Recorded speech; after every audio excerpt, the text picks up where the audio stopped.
our channel, guys. I'm Cindy. I'm Mado, and the new episode of Be Home.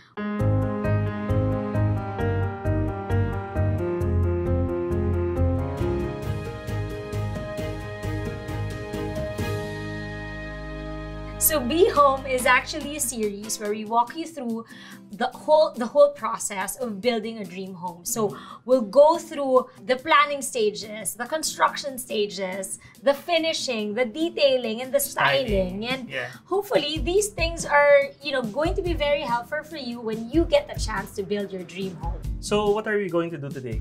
Okay, because I remember that last episode, we walked them through our story as a couple and our journey already to building our dream home. So we've given them actually a preview of a sneak peek of the perspectives and the design for the architectural. But really, how did we get to that? Okay, so now that you've decided that it's time for you to build your dream home, what next, right? So it's time for you to figure out what your design inspiration is. So what's the design inspiration?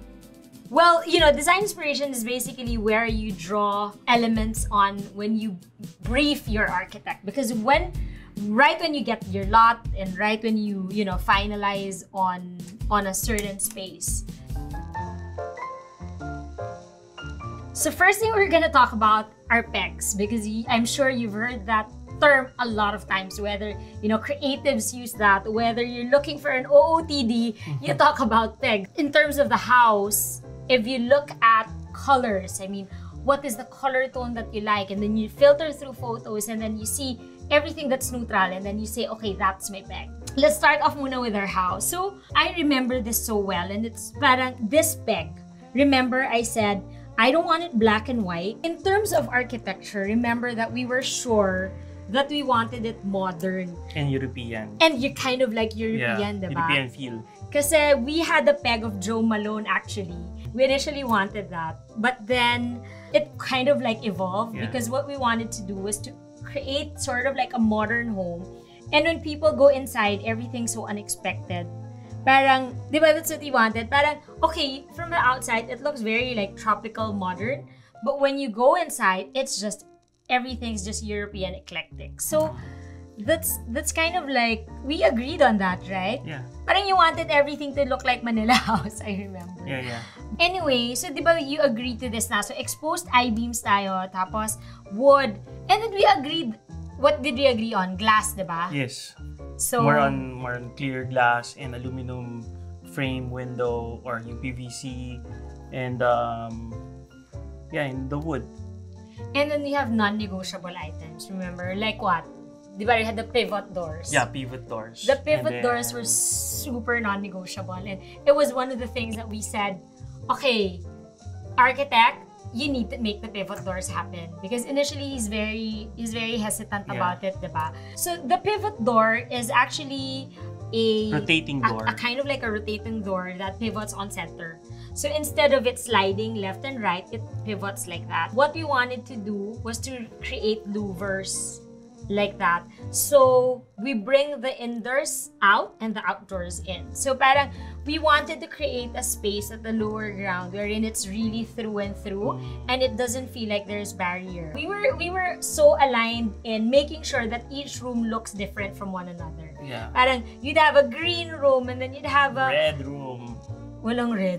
Joke lang. Green room. And then you'd have this man cave that's so industrial, and then I go like one living room which is very natural and eco and resort feel. But it's nice kasi it gives us also the avenue to practice what we preach. Being, I guess, interior designers, we want to make sure that this house is also going to be a feature of our work. And I think we're very much aligned with that. Yes. Diba? One of the things that we were very adamant about was the railing. In modern houses, so what you see mostly are railings that are glass. Or wood. Or, glass and then wood combination. But with us, I wanted to make sure that we have the iron glass, the wrought iron railing. So the wrought iron railing that we were so specific about that it was actually one of the things that we first discussed. Yes. And, that's a non-negotiable. And it was a non-negotiable. And the black lacquered floor of the staircase. I think it kind of like brings out all these mga eclectic nga in us, no? Yeah, and then more eclecticism in the thematic bathrooms, because all the bathrooms, you want to make sure, you know, you have one that's solely like very chinoiserie, you have one that's solely like very Art Deco, and then you have one that's kind of like European modern. Yeah, tipong pag jingle ka parang nakakayaman. But then outside, we want naman a resort feel. So, you know, even listening to us, and I'm sure you guys are going to experience this a lot. You want rooms to be different kasi nga, you want to have a taste of each of the themes that you like, but not put them all together in one room, if you kind of like get what I'm saying, diba? So that's kind of one way to cut it. If you say you want two looks, which is kunyari nga industrial or Japandi or Art Deco, then I suggest that you do it in different rooms. Don't put it all together. Unless, of course, that's really the taste that you're eyeing for. What's nice here, kasi, yung challenge dito is, hindi ka magmumukhang chop suey. Even though it's different pattern, different mood, hindi siya chop suey. Right. It's not, yeah. May ibang term ba ng interior design ng chop suey? No, the funny thing is, sometimes the term chop suey is too eclectic, but really, Baduy. Hindi naman. Grabe naman yung baduy. No, chop suey kasi is putting different looks in one that doesn't seem to jive. Eclectic is also the same. However, that doesn't create chaos. It kind of like blends together. Yeah. So, it's really just a matter of knowing how to compose it and put things together. Parang color blocking. Parang ganun pag sa fashion. Hindi. Hindi rin? Okay. My bad. Sorry. Okay, you remember how like we have clients who are like, they want so many themes in one room, diba? Kasi parang, okay, you want industrial here, pero the peg that you've showed me looks very luxe. So, how do you actually... I think it's the transition. Alam mo, that's correct. Yeah, transition and choosing the right material. Alam mo, I love that term. Galing mo, no? Naman. So, please explain. Your turn. No, but he has a point, no? Transitioning is very good. Kaya nga, actually, transitional design is actually even a design theme. That's like, you know, you're transitioning from classical down to maybe contemporary. So, it's a matter of clustering. One way also of mixing themes is going on a 70-30 rule. Meaning 70 of the things that you put in a room is matching, like it's in one theme. And then you have a 30% wild card that gives you that personality. If you feel like everything is very contemporary, everything monotonous brown, because that's really what you want. Gusto mo hotel feel, diba? Put in a wild card that's all of a sudden vintage. So magpo-pop up siya. You know, and then it pops up. And may conversation piece. And then you have a conversation piece. Okay, so another way to find design inspiration is really through materials. For our case, we've prepared material trays for our house because, again, we already had the pegs, so we were kind of like sure which material to use. For instance, like for the exterior, we were sure that we wanted to use travertine. So I mean, better guys, these, you can do this via PowerPoint. I mean, you know, or a computer. We're just lucky enough that we have all these materials here in our studio because obviously this is what we do. For the materials, we were sure that we wanted to have travertine stone. We wanted to make sure that we play with a lot of natural stones, starting with marbles with really good streaks. This is a black Tunisia marble from Italy. And then we wanted to have different kinds of new fusion marbles that are, you know, very unique in terms of the grains. Our house, again, as I mentioned, is a lot of blacks and golds. So you can see that we have this coaster inspiration that is really made out of, you know, a black agate with gold trims. We've just put them together to see are they really working out well when you consolidate them? Because sometimes you pick out materials from all different pegs, and then once you put them together, they all start clashing. So to be able to resolve that, either you do it in your computer and try to layer your textures and materials and see what works and doesn't. Or in our case, we've put together the actual materials and we're pretty happy with this, right? I mean, from the flooring down to the engineered wood, to the kind of glass, to the tinted mirror, which we'll use for some of our columns, to the marbles of our countertops. I mean, all these things really come into play to creating a mood and a very good visual for a dream home, diba? Yeah. Of course, these are all budget permitting. Yeah.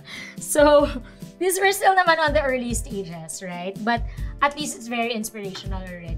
I have a question for you kasi obviously, we've chosen quite expensive materials. Yeah. I mean, at this stage, do I already have to think about cost? Kasi, you know, we have granite, agate, gold, glass, you know, mirrors. So, yeah, actually, when I saw this the board, it's every material nag-a-adapt na sa nagka-kaching-kaching na in my head. Like, kaching, kaching. And then, look, like, travertine. Magkano to? 8,000 per square yan. Yeah. So, and plus, if it's available. You're right. Diba? No, if it's available here. Available, and yeah. Yeah, I know, but what I'm saying is that at least when we brief architects, at least they know that this is what we're aspiring.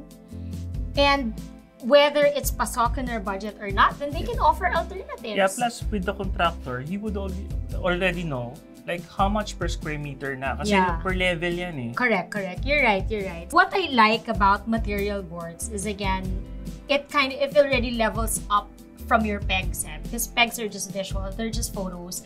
You can tell materials based on the pegs. But putting it actually here is to feel the texture and to feel it and to see the weight, the heaviness, the thickness. I mean, all of these. But again, material boards is something that you will have to require interior designers or architects to produce. That's for sure. But if you want to do it your route, you can just go to any, Home Depot or research certain suppliers about granite and just talk to them and say you're interested in finding out what travertine is. May I have a sample? Yeah. And a lot of the suppliers, you'd be surprised, would actually be more than willing to give out samples. We talked about the pegs, the visual pegs. We talked about the material trays as a source of design inspiration. Now we're gonna talk about the color story. Color is very important because a lot of people try to skip this because they're so used to having everything monochromatic because it's safe. Honestly, it's safe. If you have different types of themes in mind, like what I was mentioning earlier, you're someone who likes tropical, eclectic and industrial. The way to put it together is through a really cohesive color palette. Like it's a color story, right? So I'm just gonna briefly walk you through the color story for our house naman, para you can see. As I've mentioned, we're lovers of black, white, and different shades of gray. But the challenge is, how do you make it so eclectic? Diba? Because it's such a safe color. So we'll have different tones of grays. Warm grays, there's warm grays, guys. There's cool grays, There's 50 shades of gray. And Amado grays. We'll have rooms that there's gonna be this color story where you have the nudes and actually, the taupes. Favorite ko ito nudes. And the browns. And the browns. And I have rooms as well that I'm gonna go ahead and do a combination of green and gray, which is my office and which is like the fabrics that I'm in love with, you see this a lot in my IG story. It's like anything green is what I love. So that kind of tells a story already of its own about our house. And then punches. So we call them color punches, right? So we'll have we wanted to have punches of blues, punches of rust. Yeah. Diba? Because we like deep colors, I guess. To sum it up, what we just showed you are basically tools that would verbalize or put into a whole picture what your pegs are for your dream home. So earlier we talked about pegs, which is something that's very visual, that's thematic based, you know, the type of decor that you want or the theme that you envision it to be. Basically, all these tools, your most ideal deck for design inspiration, and if you really want to do your homework, is to make sure that all these 3 tools are present in your design inspo board, and something that will be very, very useful when you brief your architect or your interior designer. So that's it for another episode of Be Home, guys. And this is Mr. and Mrs. B of Moss Design House again. And now, guys, if you have any question regarding construction, design, anything, just ask us. Type it at the comment section below. Subscribe, like, hit that button, and do the notification bell too. And there, we hope you really enjoyed it. So watch out for another episode of Be Home coming out soon. Okay na? And that's it.